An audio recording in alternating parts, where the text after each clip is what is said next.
Bismillahirrahmanirrahim. Assalamualaikum warahmatullahi wabarakatuh. Perkenalkan, nama saya Mustika Sri Rahayu dari kelas B1 angkatan 2021 Prodi Akuntansi dengan nomor NPM 1022199. Saya membuat video ini untuk memenuhi tugas evaluasi tengah semester pada mata kuliah Pendidikan Agama Islam. Pada kesempatan kali ini saya akan membahas 4 pembahasan dalam mata kuliah Pendidikan Agama Islam. Yang pertama tentang Ma'rifatul Quran, yang kedua Asmaul Quran, yang ketiga fungsi Al-Quran, dan yang terakhir Muqtada Al-Iman bil Quran. Pembahasan pertama yaitu mengenai Ma'rifatul Quran atau kemutawatiran Al-Quran. Apa itu mutawatir dalam Al-Quran?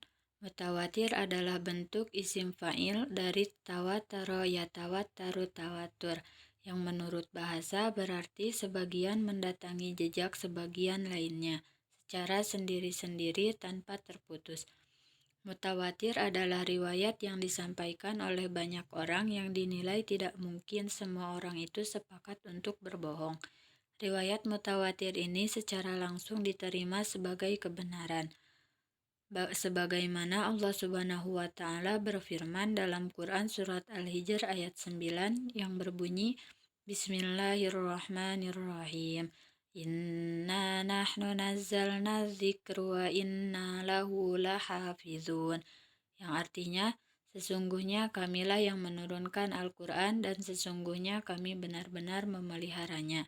Quran Surat Al-Hijr ayat 9. Selanjutnya adapun riwayat mutawatir, yang dimana riwayat mutawatir itu terbagi menjadi 3.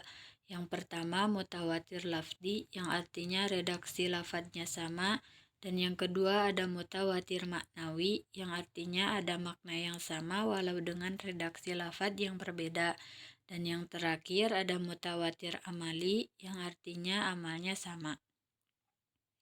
Selanjutnya keutamaan membaca Al-Quran.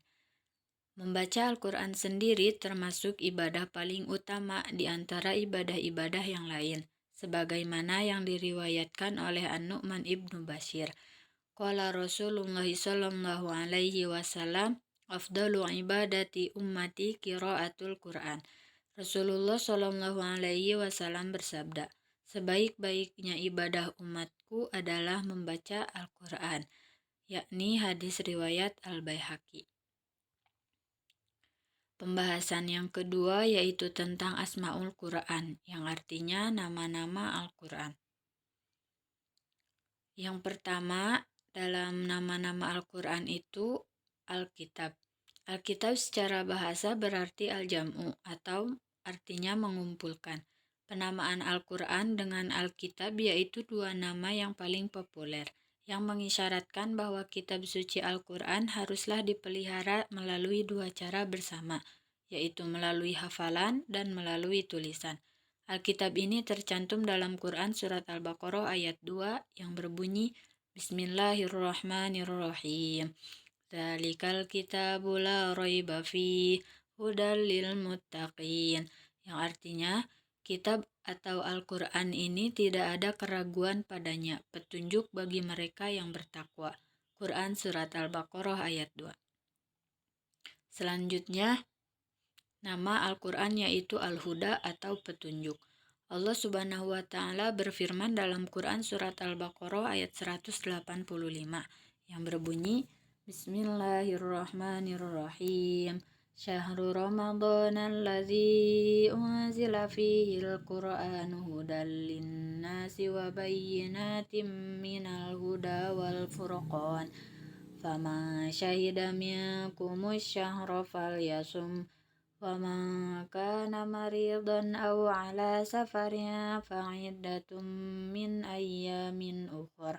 Yuridullahu bikumul yusra wa la yuridu bikumul usra walitukmilul iddata walitukabbirullaha ala ma hadakum wa la'allakum tashkurun.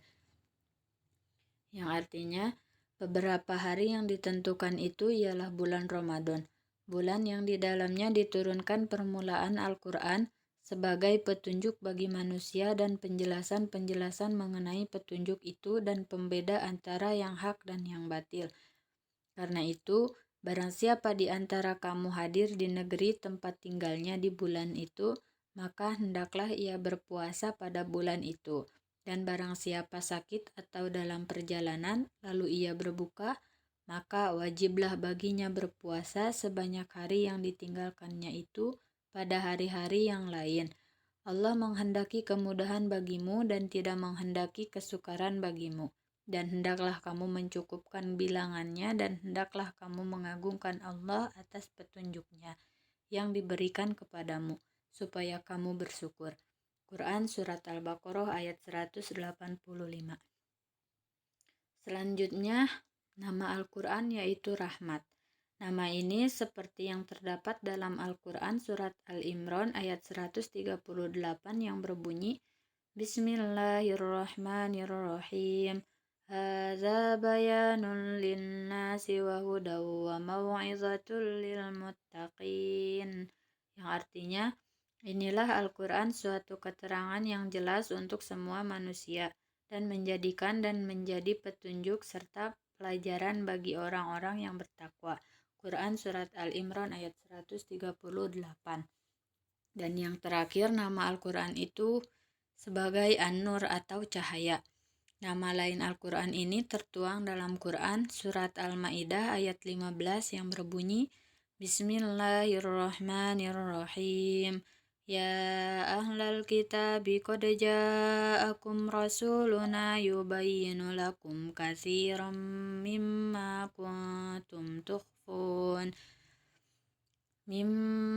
kuntum tukhfuna minal kitabi wa ya'fu an katsir. Qad ja'akum minallahi nurun wa kitabun mubin.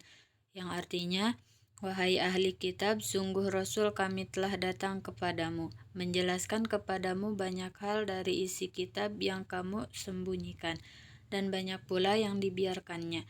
Sungguh telah datang kepadamu cahaya dari Allah dan kitab yang menjelaskan. Quran Surat Al-Ma'idah ayat 15. Pembahasan yang ketiga yaitu fungsi Al-Quran. Fungsi Al-Quran yang pertama yaitu Al-Quran adalah kitabun naba'i wal akhbar, yang artinya kitab sebagai berita dan kabar. Yang kedua, Al-Quran adalah kitabul hukmi wa syariah, yang artinya kitab hukum dan syariah. Yang ketiga, Al-Quran adalah kitabul jihad atau kitab jihad. Keempat, Al-Quran adalah kitabut tarbiyah, yang artinya kitab pendidikan. Yang kelima, Al-Quran adalah minhajul hayyah, yang artinya pedoman hidup. Dan yang terakhir, Al-Quran adalah kitabul ilmi, kitab ilmu. Adapun fungsi secara umum dapat disimpulkan menjadi 3. Yang pertama, Al-Quran sebagai petunjuk bagi seluruh manusia hingga akhir zaman. Ini berbeda dari kitab-kitab sebelumnya yang rata-rata diturunkan untuk umat dan zaman tertentu. Yang kedua, Al-Quran sebagai penyempurna bagi kitab-kitab suci sebelumnya. Dalam hal ini, Al-Quran berfungsi melengkapi, meluruskan, dan menggantikan kitab-kitab tersebut. Dan yang terakhir yaitu Al-Quran sebagai sumber pokok ajaran agama Islam, baik dalam masalah akidah atau keyakinan, syariah atau ibadah dan muamalah dan akhlak. Pembahasan yang terakhir yaitu Muqtada al-Iman bil Quran, yang artinya tuntutan iman kepada Al-Quran. Yang pertama, belajar dan mengajarkan serta membacanya. Sebagaimana dalil Al-Quran dalam Quran Surat Al-Baqarah ayat 121 yang berbunyi, Bismillahirrahmanirrahim. Alladzina atainahumul kitaba yatlunahu haqqa tilawatih ulaika yu'minuna bih wa man yakfur bihi fa ulaika humul khasirun. Yang artinya, orang-orang yang telah kami beri kitab, mereka membacanya sebagaimana mestinya, mereka itulah yang beriman kepadanya. dan barang siapa ingkar kepadanya, mereka itulah orang-orang yang rugi. Yang kedua, memahami dan mentadaburi isinya. Memahami Al-Quran adalah sebuah keniscayaan karena ia adalah kitab petunjuk kehidupan bagi orang-orang yang beriman. Yang ketiga, melaksanakan. Selain membaca dan mempelajari, ciri keakraban dengan Al-Quran yang lain adalah berupaya mengamalkannya dalam kehidupan sehari-hari. Dan yang terakhir, menghafal dan memeliharanya. Setelah membaca, mempelajari, dan mengamalkan, yang tidak boleh kita lupakan adalah hifdzon atau menghafalnya. Rasulullah Shallallahu Alaihi Wasallam bersabda, yang artinya sesungguhnya Al-Quran Al-Karim ini membutuhkan penjagaan atau murojaah dan banyak membaca karena Al-Quran itu lebih cepat terlepas melebihi unta dari ikatannya. Hadis riwayat Al-Bukhari.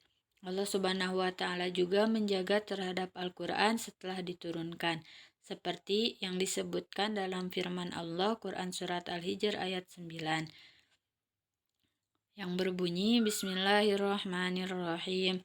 Inna nahnu nazzalna dzikra wa inna lahu lahafidun. Yang artinya sesungguhnya kamilah yang menurunkan Al-Quran dan pasti kami pula yang memeliharanya.